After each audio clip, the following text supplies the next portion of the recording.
is certain. You see, there is no other way.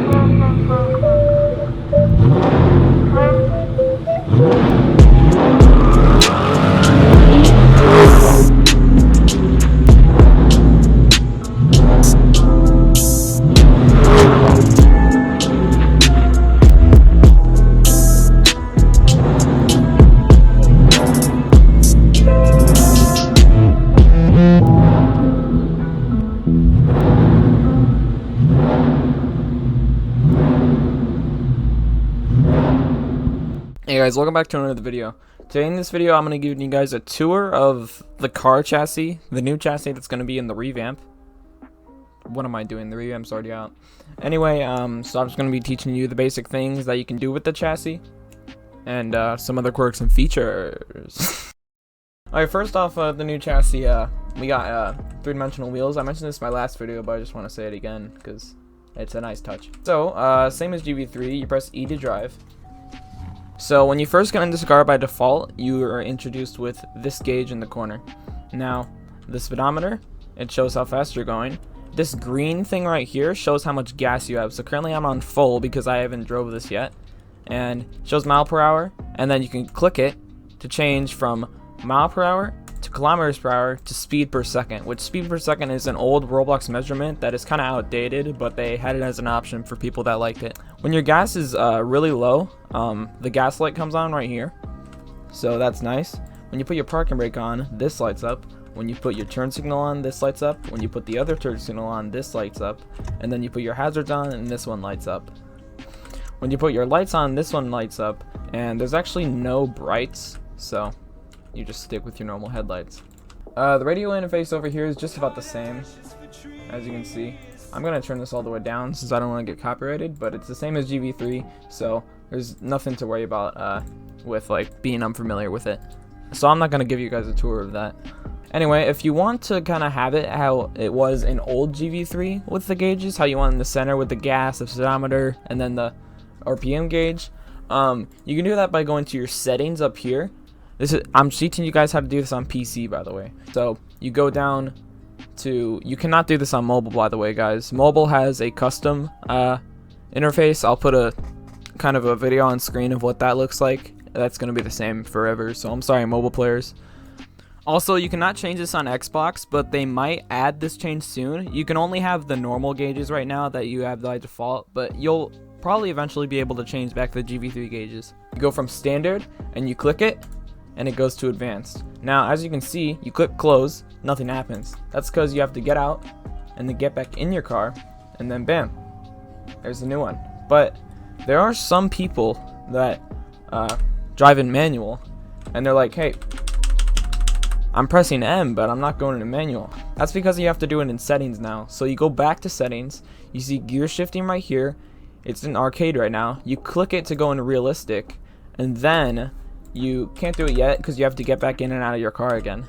And then that unlocks the full potential of semi, which is just shifting with E and Q. And then it goes into manual, which you hold shift and press E to shift, and you hold shift and press Q to shift down like that.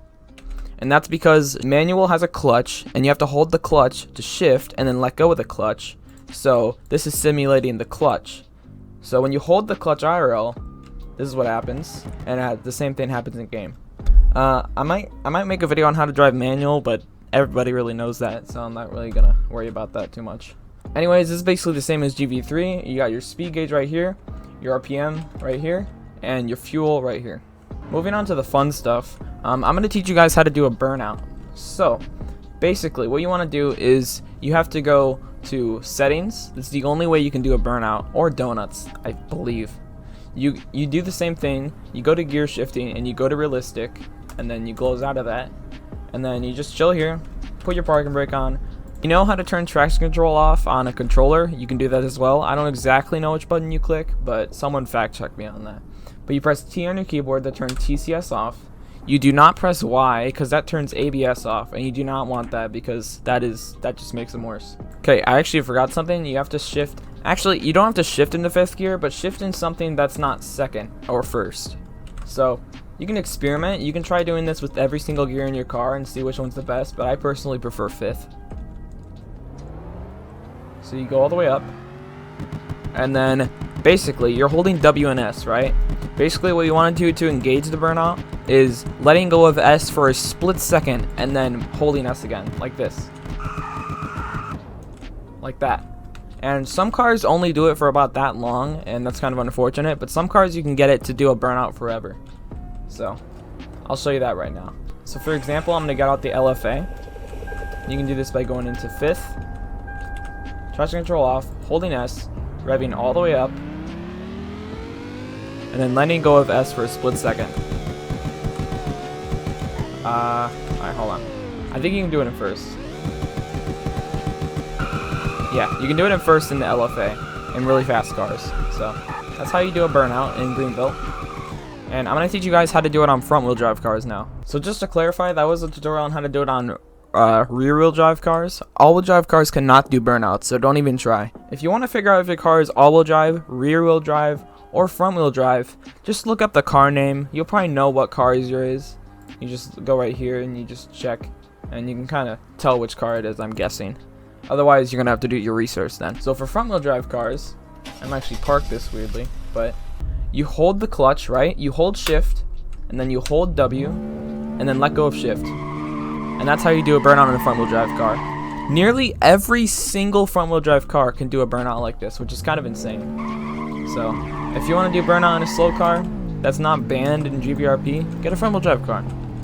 But they do also look kind of lame because they're from the front wheels.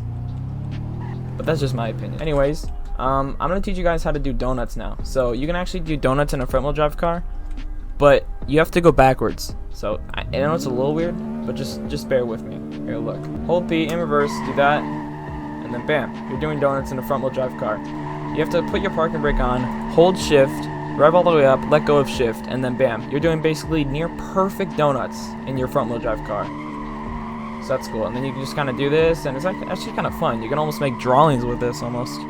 So yeah, it's pretty nice. Now if you want to do donuts in a rear wheel drive car, it's a little more difficult, but you can get the hang of it.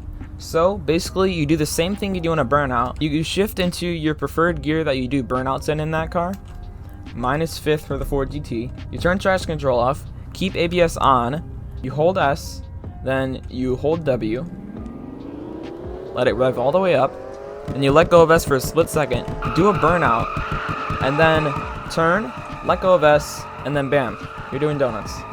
Just like that. And that's how I do donuts in the Ford GT. It might vary on different cars, but I don't know. You guys can definitely get the hang of this though by just experimenting and practicing. And yeah, you can flex your friends on this and you'll look pretty sick. So the new chassis has smoke coming out of the exhaust. So yeah, you rev up, the smoke goes away. And yeah, that's just something I also wanted to show, but everyone knows that.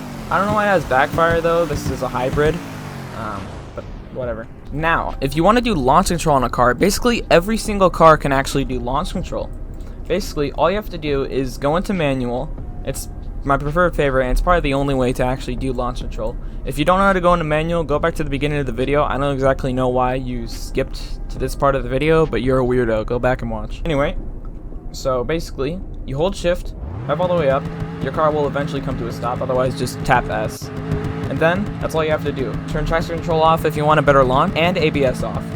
And you just let go of shifts, and bam. You're instantly launched.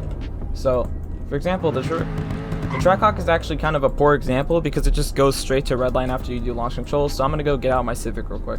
I know the Civic is front wheel drive, but it still looks nice with launch control, and it's actually really fast with launch control, and a bunch of other cars are.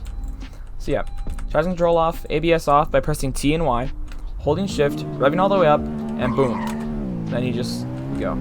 Anyways, that's gonna be the end of this video here. I hope you guys are enjoying the revamp so far, and thanks so much for the support lately, and I'll see you guys in the next one.